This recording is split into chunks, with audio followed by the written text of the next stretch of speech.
يا عسلامة الناس الكل، إن شاء الله تكونوا بخير يا ربي وفي أحسن الأحوال. للي ما يعرفنيش أنا سفيان، 25 سنة من تونس. مقيم في الإمارات العربية المتحدة، موظف. أول فيديو تويك معاكم إن شاء الله. نتمنى كان فيديوهاتي تنال إعجابكم وتعجبكم وكل شيء باهي حزين. وبالنسبة للناس اللي تعرفني، اي نعم انا هو سفيان متاع تيك توك، وسفيان متاع الجو، وسفيان متاع الدربوكة، وسفيان متاع الافراح والمسرات والفازات الكل. باهي تقولوا لي كيفاه جاتك الفكرة باش نعمل صفحة ونهبط فيديوهات على اليوتيوب؟ انا الصفحة عندي تو تقريبا عام، عندها عام من اول ما جيت الامارات. طبعا انا عندي عام وشهرين تقريبا تو في الامارات، منهم شهر عديته في تونس، شهر جويليا. هبطت العرس خويا يعني والكل. اكيد شفتوني متابعين عمتي عايدة، متابعين عمتي نجوى، متابعين حذامي عزيزي تي ان، ومتابعين تاتا هادية، تاتا سعيدة زادة. بريف بسبب عمتي عايدة وعمتي نجوى قالوا لي يعني بما انك في الامارات الغادي وعندك وقت فراغ والكل، سورتو اول ما جيت، معناتها ما تعرفوا واحد اول ما يجي اذا يلوج على خدمه والكل يبدا عنده وقت ديما يدور. وقالت لي مادام كنت تدور مع تصور. والله وقتها ما كانتش في بالي جمله يعني الفكره، بحكم حكم واحد مشخشب يلوج على خدمه وكذا، دونك نحيتها من بالي. واللي كان مبخلني اكثر انه تليفوني، كان عندي تليفون يعني هي الكاميرا متاعو باهية اوكي، اما مشكلته ستوكاج، ديما ستوكاج فيه ديما معبي ديكو، معناتها ما يخليليش لا يعني لا يصب لي لا ديزابليكاسيون، لا يخليني نعمل فيديوهات لا حتى شيء. دونك تو الحمد لله مادام بدأت التليفون قلت علاش لا يعني اني نتوكل على ربي ونخدم قناتي والكل. بالطبيعة هذا اول فيديو معاكم. مازلت يعني ندهده شوي، انا مستانس بالتيك توك ولايفات تيك توك وفيديوهات تيك توك. دونك توا قلنا نبدلوا شوي مساج تخدم شوي على اليوتيوب. به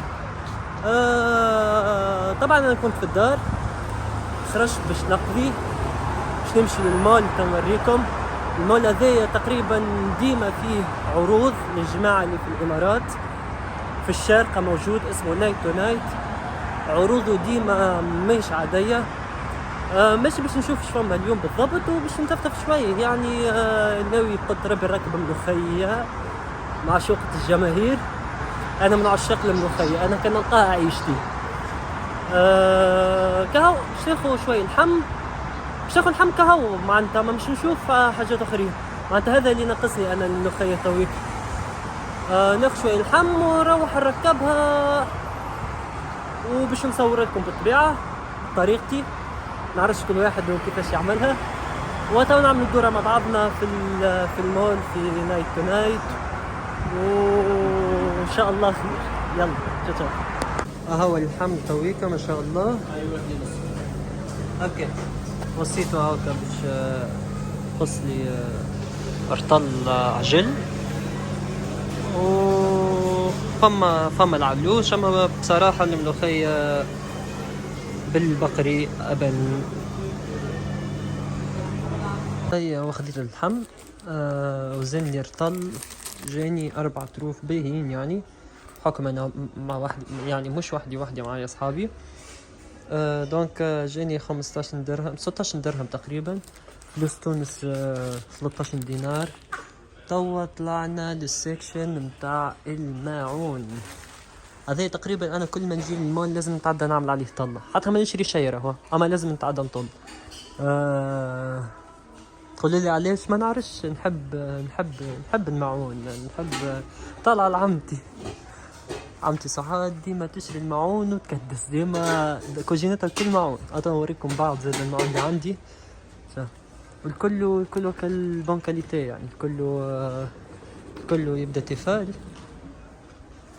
انا تناجري التيفال اللي في الدار قسما بالله نخاف عليهم، نعرفش اكثر من اهم حاجه عندي في حياتي. عندي واحدة كيما هكا تنوريها لكم بعد، أكبر في الروز لونها. وعندي واحدة هكا أصغر اللي باش نطيب فيها اليوم. لا كيما هكا في كبر. هذه زاد نفس اللون نفس الكبر. ما يبداو ديكيرس مع بعضهم. أسوامهم تقريبا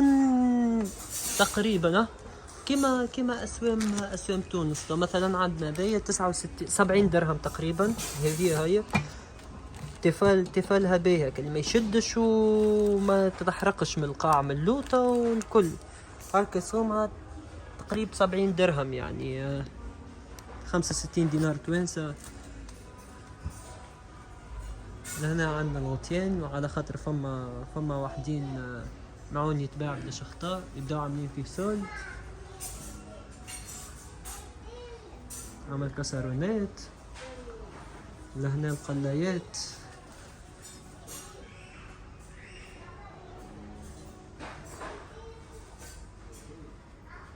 لينوكس والتيفال. وتلقى من رخيص الغالي يعني ما على قد فلوسك. هذوما الصندريات. عندهم صندريات محلاهم.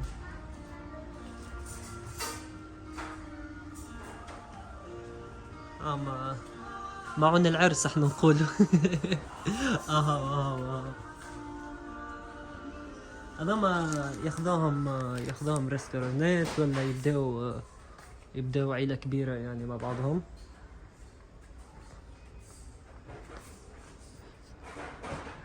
لهنا متاع الفيكي هذوما الأطبق يخدموا دوزونا قلقال الهارس. عندي واحد لوح نستعمل فيه. نسيت آخر مرة كهبت تونس ما روحتش بمهراس. عندي واحد لوح كما هكا نستعمل فيه في الدار. الفازات متاع الجاتوات اللي يخدموا الحلو كالسيليكون والكل. لهنا الززوات.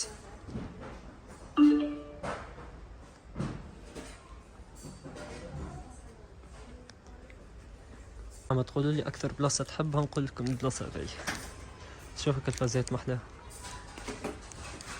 دي سوبيير متاع تقديم مزيانين على الاخر. بالرسمي مزيانين على الاخر. منكم لهم احلى برشا.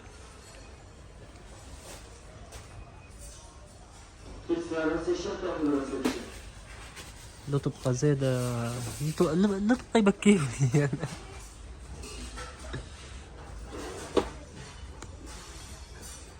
على كل لون يا كريمة من رخيص للغالي. تلقى السوال السوم اللي عندك تلقى بيه.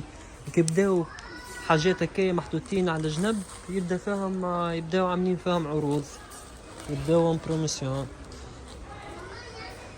فكما مثلا ذوما هاكا صحن سيراميك الكبير اللارج ب5 درهم 3000 توانسة. لهنا 4.5. لهنا 3.75. هاكا وراهم يبداو محطوطين السرابس. هذاك محلاه. هذاك عجبني انا الاحمر.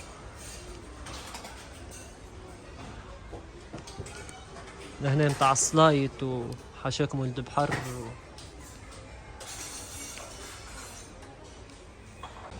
لنا اللي ترماس تاي قهاوي. شوفوا محلاهم. على كل لون يا كريمة. تسمعوا بقى على كل لون يا كريمة. على كل تحتار يعني شنو باش تاخذ. شوف واحد تنسى الاخر. شوف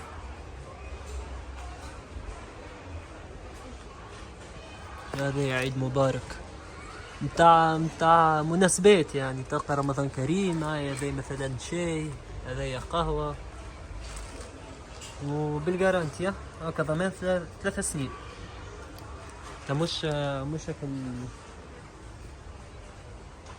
مش هكا اللي في ساعة هلكو يعني. شوف هذا زاد محلي على بيت. زاد من هنا. هذا متاع بيكنيك متاع خارجة. ينجم يكون حتى متاع دار متاع ايفينمون متاع سهرية في الدار متاع عرس فوق السطح مثلا. واحد ما يقعدش يسربي يحط قبلات تاعته وطول ينزل يهبط. تاي قهوة جو نجم يكون زادة. شوف هذا زاد محلاه.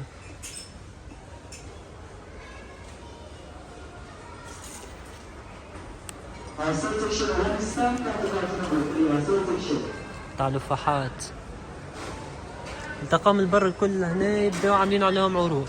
هو مول كبير تو ندوروا فيه بشوي بشوي، اما مش اليوم. انا مش نستحق تويك باش نقص ونروح خاطر ما عادش علي بكري.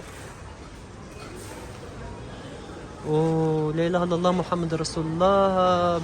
ماك تعرفوا ان الملوخية تشد الوقت باش تطيب، وكهو شوي شوي ان شاء الله. كل مرة تو نصور لكم بارتي فيه المول لين يكمل.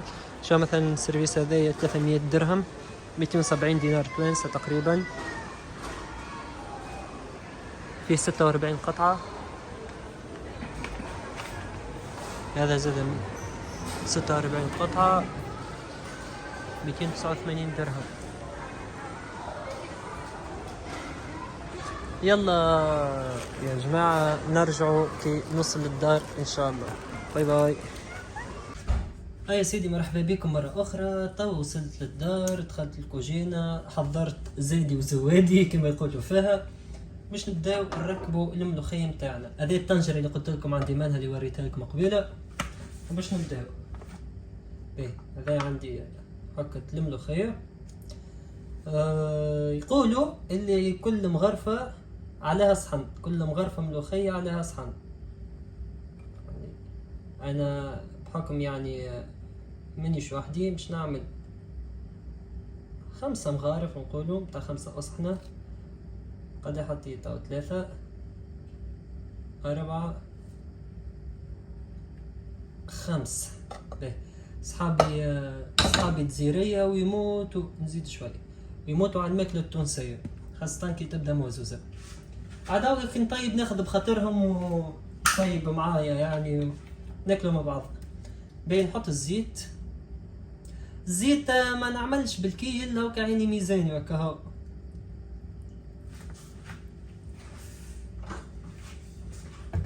هكا ما تبداش شايحة ما تبداش برشا، يعني تبداش جارية، تبدا التكستير نتاعها هكا عاقدة شوية كهو. اوبس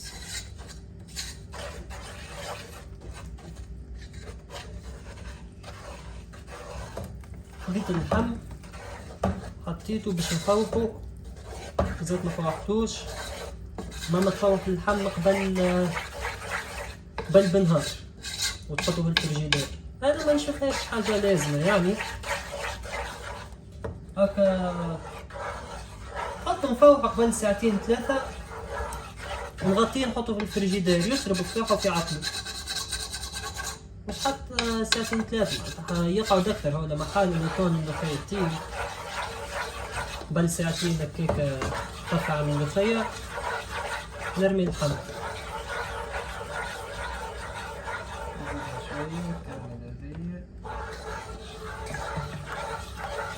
مش فاكرة تتحل على البارد الساعة بالكدا.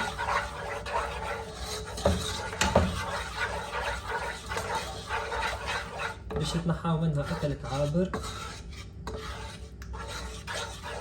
نشعلو على الغاز.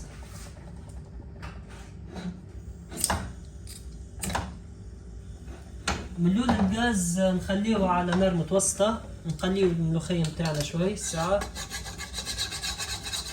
لازمها تتقلى. نرمي وريقتي الرند. أنا الرند نحطه ملول ونحطه في اللحم زادا كي نفوقه. حتى نوريكم كيفاش نفوح أنا. وكل واحد طريقته بالطبيعة، كل واحد كيفاش يحب ياكل. انا الملوخيه زاده نحبها كي تبدا بالدانت. عايده عمتي وماما زاده يعملوها بالدانت، تجيب بنين بالرسمي. بالدجاج زاده جربتها مره وجات مش دونيه، معناتها مش هيك بنينه عاديه يعني. فما مطعم الملوخيه باهيه ما مش كيما بالبقري الصراحه. بالعلوش زاده تجيب بنينه، اما بنتها بقري بصراحه.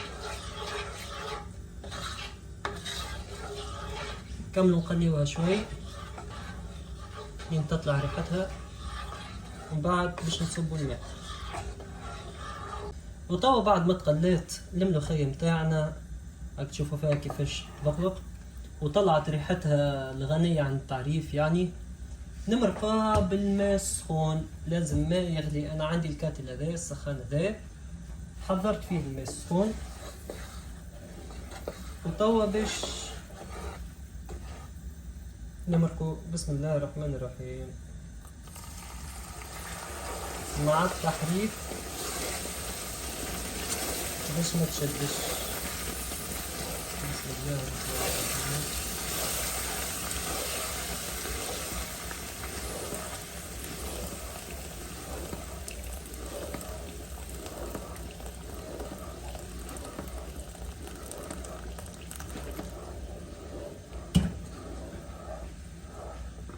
في الأول لازم ديما نقعد نحركها.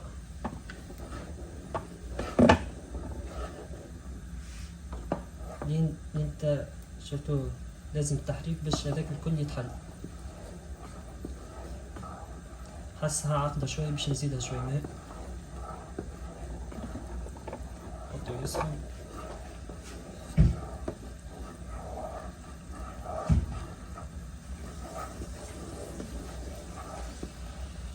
مازال تقبل الماء.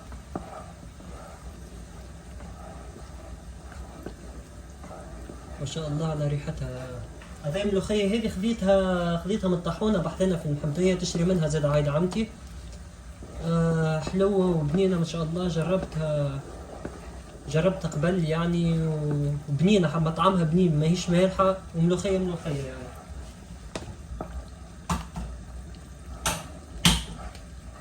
نحط الماء يسخن، نزيدها شوي. كمل غلي الماء صاير باش نزيدها. بسم الله.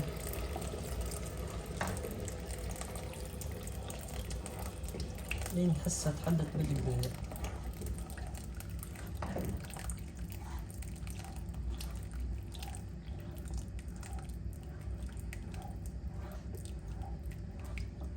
هكا يكفاها.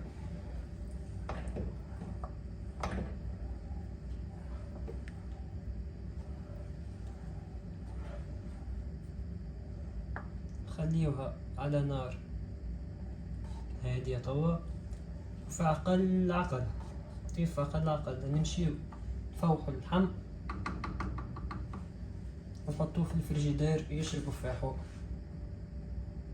جينا توا لمرحلة توفيح اللحم، واللي أنا نشوفها يعني أهم مرحلة في الملوخية بصراحة. باهي، خذيت تريفات اللحم نتاعي وحطيت نص مغرفة طماطم معجونة. فما ناس ما يحطوش، فما ناس تحط، فما ناس ما يحطوش. انا عن نفسي نحط. حطيت ريقة رنت، عندي لفاح لهنا، عندي تابل وكروية، عندي فلفل زينة، فلفل اكحل، عندي لهنا الملح، وعندي الهروس نحط شوية على التوزويزة وكاهو. ولا السوس نتاعي كما قلت لكم قبيله بطريقتي. علاش قلت لكم بطريقتي؟ خاطر في الفاز هذايا فما عباد يعملوها وفما ليلات. انا شنو نعمل؟ ناخذ الثوم ونهرسه مع النعناع الشايح، ما نهرسوش وحده، نهرسه مع النعناع الشايح. كما تعرفوا الملوخية تحب الثوم. باهي نبداو. بسم الله الرحمن الرحيم. نحطو فاحنا. الثوم نعملو على مرتين. نحط طويكة من الاول مع اللحم، ونحط من بعد قبل كي نرمي قرون الفلفل. كي نرمي قرن الفلفل كتيب الملوخية صاير، نرمي قرن الفلفل، نزيد نرمي الثوم، يبننها بالكدا.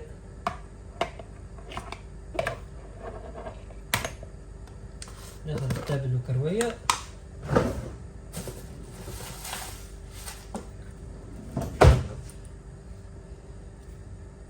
تعرفوا البقري يحب لفاح، وخاصة التابل والكروية.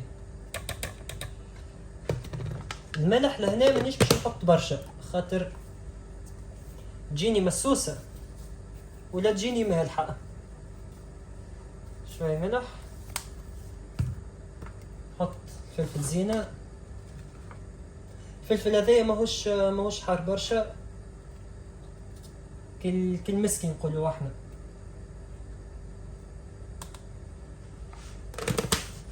ناخذ الهروس هذايا بنين على الاخر، خذيته من نفس الطاحونة.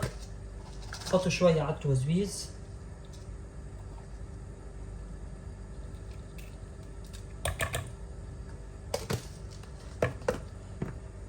فلفل اكحل،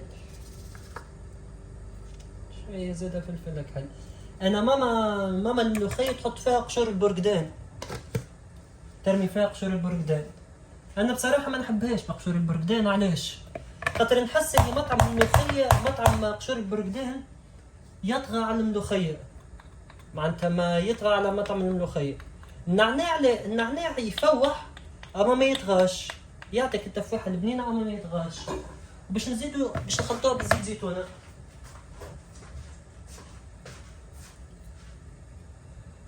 صبوا زيت زيتونة.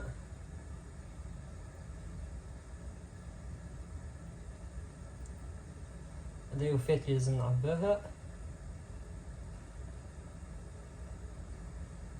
زيت زيتونة عندي خيرات ما شاء الله، جبت من دارنا. نادية مرت خويا ربي فضل نادية يا ربي عطاتني دبوزة.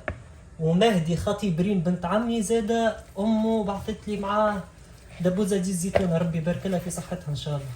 وبعثت لي زادة حكة ريسة عملتها في الدار، اما خسارة وفات لي، كنت مفوح بها ياسر بنينة صراحة. بين نخلطوا لحماتنا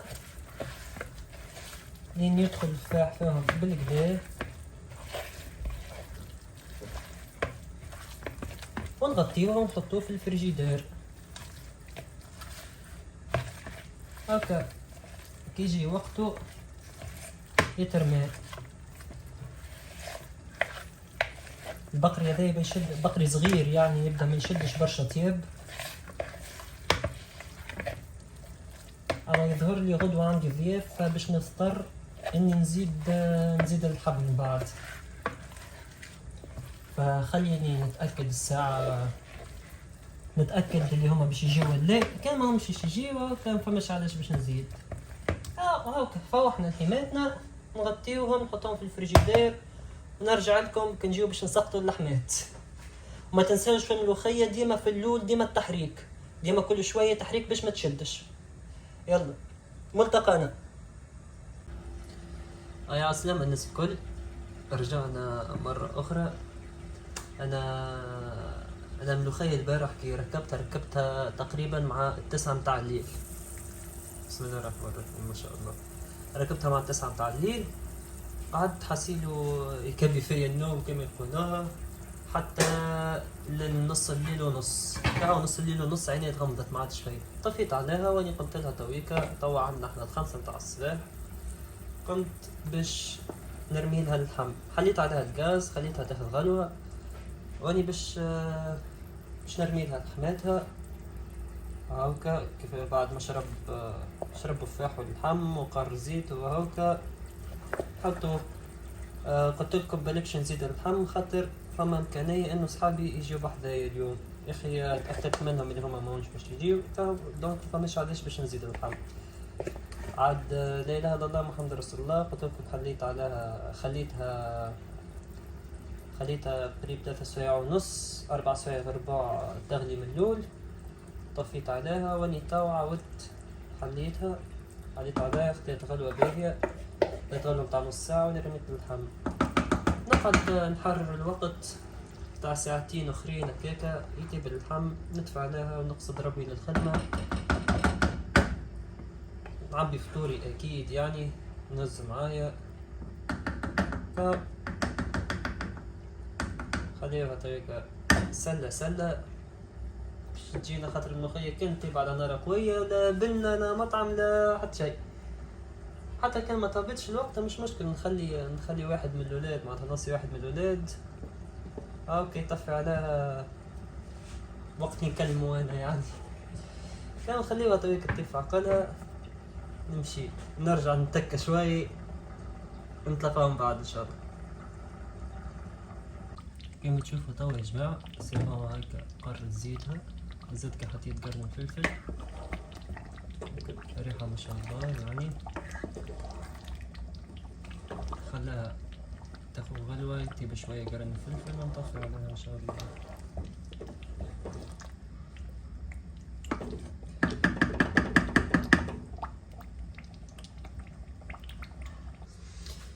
تو ملوخيتنا اللهم صل على النبي طابت وحضرت. نشوف كيفاش قرب زيتها ما شاء الله. اللحم ما نحكي لكمش كيفاش طاب، اكثر من الزبدة يعني. ان شاء الله. الملوخية بطلة العالم بصراحة، ما يغلى على شيء. عندي اصحابي اللي ساكنين معاي يتقلقوا من الريحة. فهم مصريين الجزائرية حبوا الريحة، اما المصريين تقلقوا شوي من الريحة خاطرهم مش مستانسين بها. فات راكم تشوفوا، اللهم صل على النبي.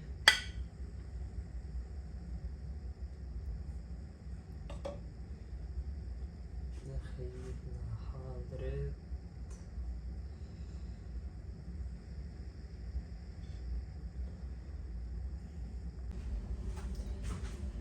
توا بعد ما كملنا تطيبنا،